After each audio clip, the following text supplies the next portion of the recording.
The views and opinions expressed on this program are not necessarily those of this station, JVC Broadcasting Management, or its sponsors.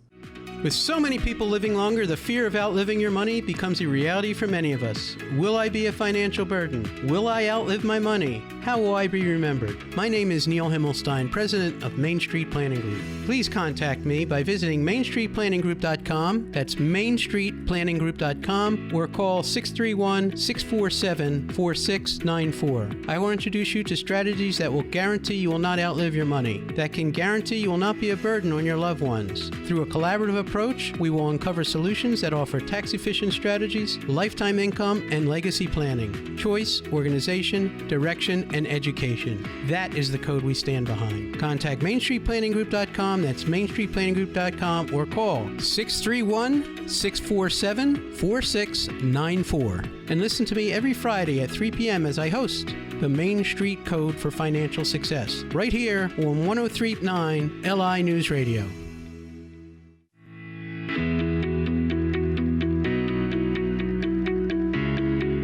Good afternoon. Welcome to the Main Street Code for Financial Success. You're listening to your host, Neil Himmelstein. I'm your host today. I can be reached at 631-647-4694. You can visit me on my website, mainstreetplanninggroup.com, and welcome. At Main Street Planning Group, we talk about choice, organization, direction, and education. That's our code. Choice, organization, direction, and education. In previous programs, we talked about income for life. What does that mean? Many people today, and they should be, fear outliving their income. Well, we represent products like annuities that can give you an income for as long as you live. You have a check as long as you live. Very key thing. And one of the things that we discussed in the past, which is in the news today, is Social Security. Social Security is really an annuity. People say, oh, annuities are bad, annuities are good. You win the lottery, that's called an annuity. When they make a payment stream for the rest of your life or for a certain amount of period of years, that's an annuity. Social Security is an annuity. And Social Security is hot in the news today because the government is about to make major improvements on people that are collecting Social Security on the cost of living increase. Because of the inflationary pressures right now, they are now looking to increase your payments like never before. That's a good thing, and hopefully that will help handle the inflation. Inflation, Social Security, is a big deal that you get more money each year, because you're going to need it with the higher costs. Inflation also has an impact on all of your assets. Right now, we are an all-time low with interest rates, yet inflation is rising. That can't continue for too long.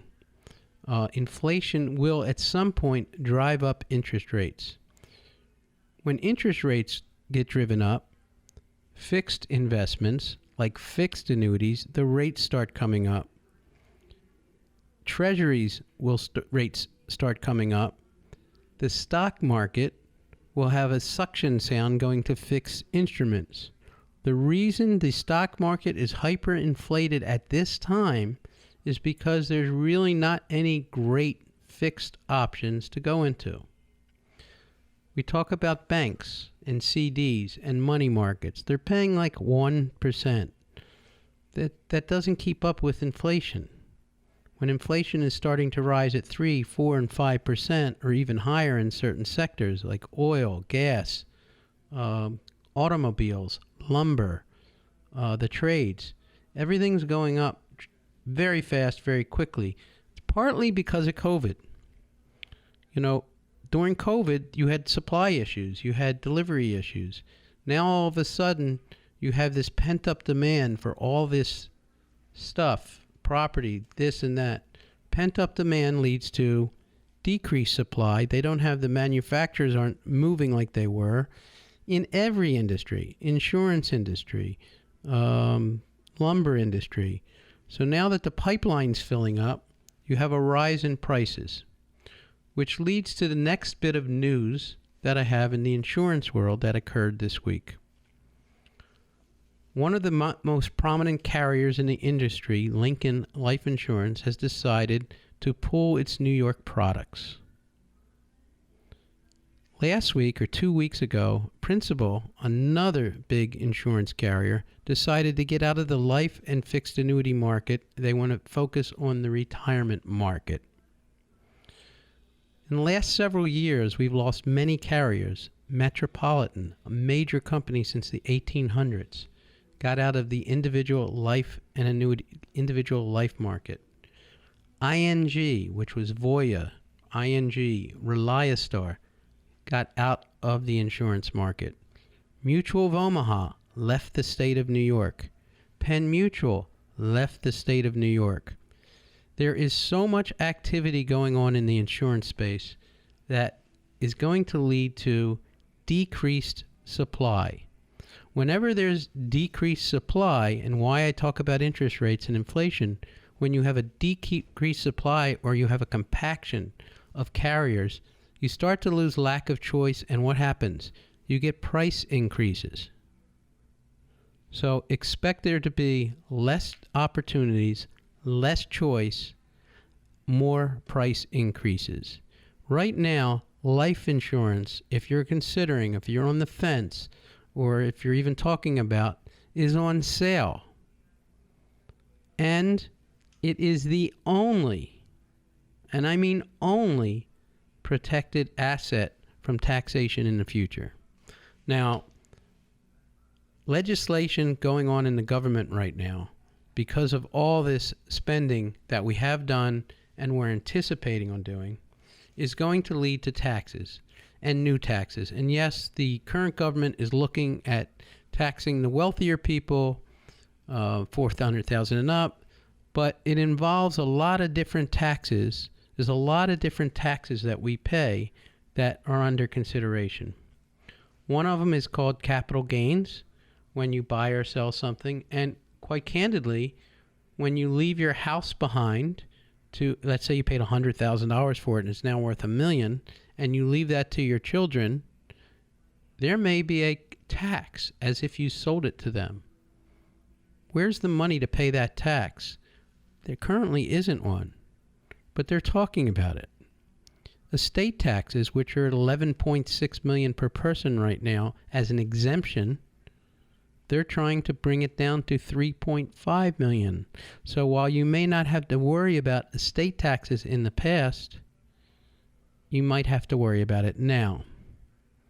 People don't realize their IRAs, their 401ks, their 403bs, their pensions, if they want to leave that behind to their children, not only do they have to pay income tax on that money, but all that, including your house, including your business, are all part of your gross estate. So that's all calculated in to your estate. So it could be doubly taxed. Income tax and estate tax. You could potentially leave your IRA that you wanted to leave behind as your biggest asset to your children. And let's say you have $1 million IRA, and whoopee-doo, by the time your children get it, and by the time they get it after taxes, it may be worth $200,000. So there's a problem, but we have solutions. And one of the biggest solutions that can be passed through tax-free and is not under any scrutiny right now is life insurance. And if it's put into a life insurance trust, it's also estate tax-free and income tax-free. The leveraging effect of buying a life insurance policy inside an irrevocable life insurance trust is humongous. There is no other asset. I don't care if you're the best investment advisor in the world or you have the best investments and they're going great and going great guns. There's no better return long-term than life insurance. None whatsoever. But bear in mind, even if you've purchased life insurance in the past, you need to review it, and you need to review it now, because you have companies that are leaving the market, that have left the market. You have old policies out there that may have performed, may not have performed. You need to have them checked. Just yesterday, I sat with two clients, and they went through their life insurance portfolio. They actually approached me about annuities, but I said, let's see what your life insurance looks like. And all I could hear, and I hear this every single day, is no one ever told me that. No one ever told me that. So when they took out their life insurance policy, they had a universal life policy. It was paying 8 or 9%. They took it out 35 years ago. Now, they were in great health back then. Anyhow, I'm going to get back to that after the commercial. You're listening to the Main Street Code for Financial Success. My name is Neil Himmelstein. I can be reached at 631-647-4694. That's MainStreetPlanningGroup.com. Thank you.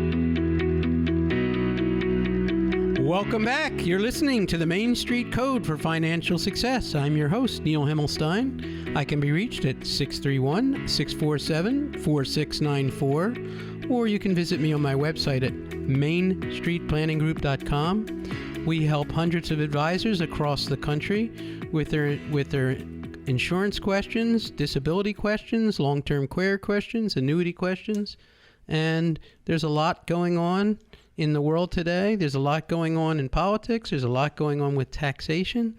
There's a lot going on with your assets. And one of the things we were talking about before the break was reviewing your life insurance policy. I want to go again. I was sitting with some clients yesterday, and we were looking at their life insurance policies. Now, like most people, don't feel alone in this. They'll buy a policy, they'll put it in their drawer, and they forget about it. And they never check on it, and no one calls them, or if somebody calls them, they don't answer the phone, and it sits there, and it sits there, and these two people are in their late 60s, and they bought their policies when they were 45, and they don't know anything about them. So I said, let me take a look. So one of the policies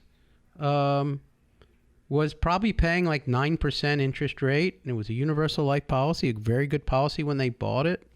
It has a 4.5% minimum interest rate, and they haven't looked at it. Well, he's now 68, and if he keeps paying his premiums on time, he'll run out of insurance at age 81. Well, how is that? He bought a permanent policy. It'll last a lifetime.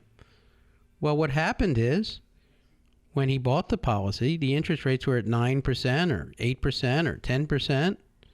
But over the years, and with interest rates falling, it's now at 4.5%. But he said, nobody ever told me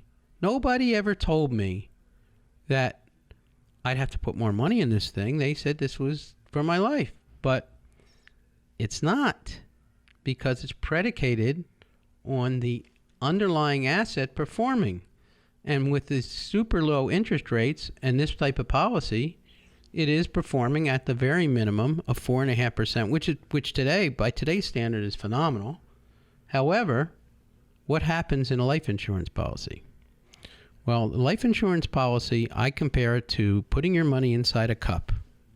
Okay? And that cup accumulates, the cash accumulates, and it's given an interest factor, whether it's what they call universal life, where it's given an interest factor based on the company's checking account, whether it's a whole life policy, when it's predicated on dividends or how the company does, or there's variable policies, which are predicated upon separate accounts that look like mutual funds, or it's credited by an index account.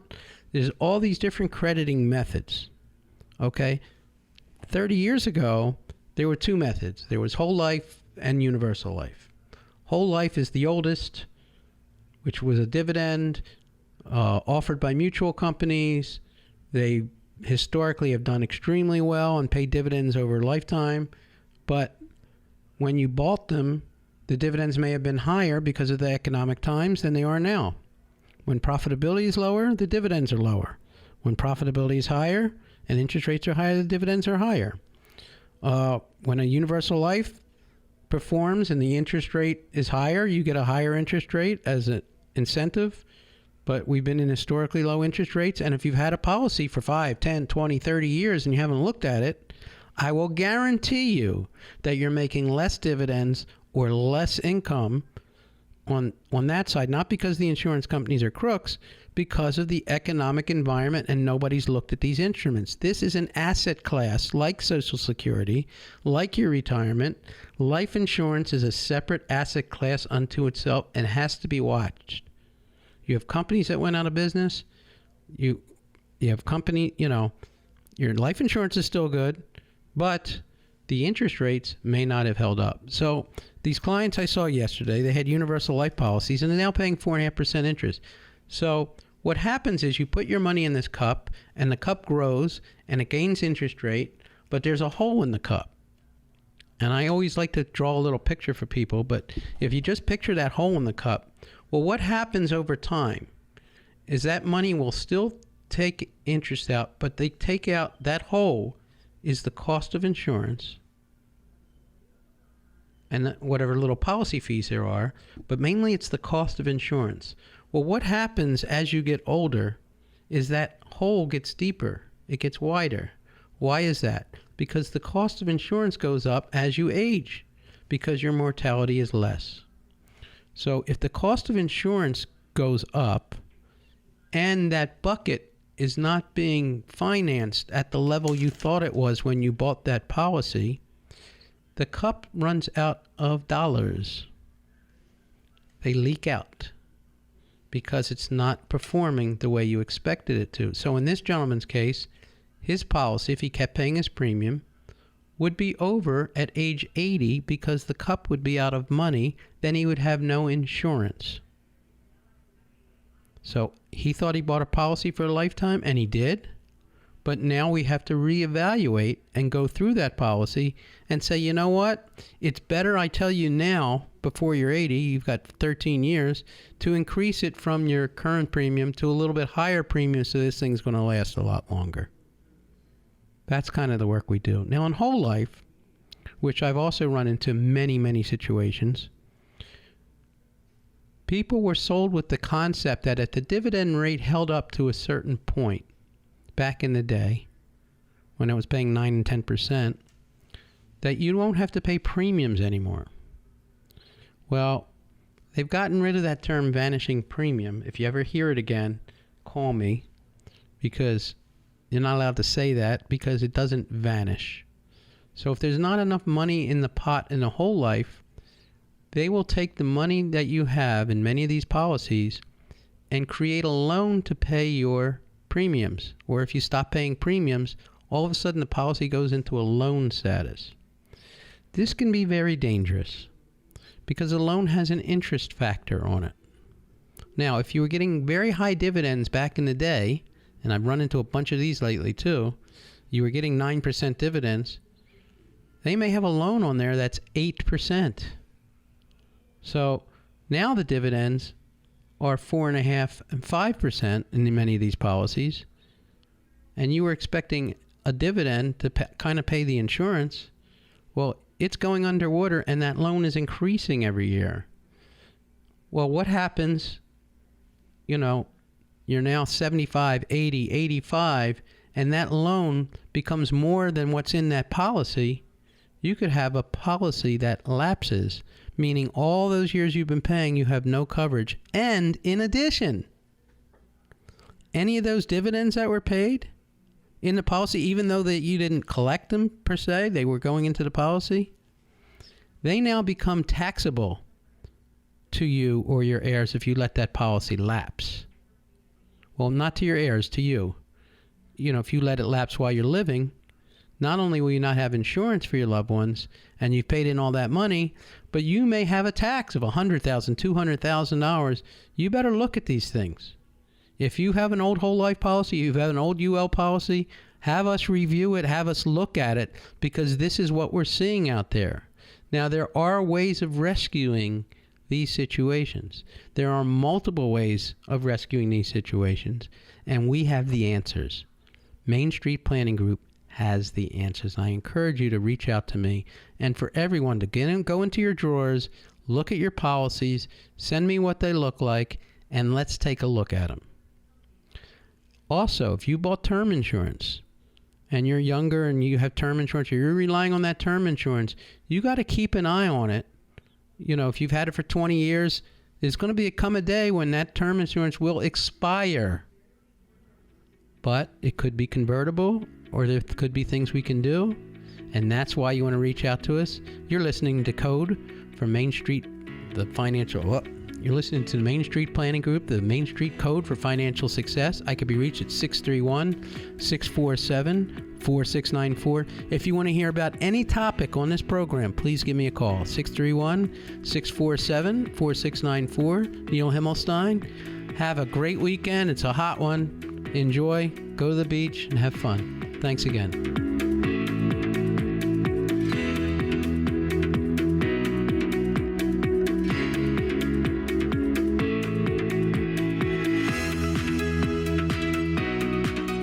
The views and opinions expressed on this program are not necessarily those of this station, JVC Broadcasting Management, or its sponsors.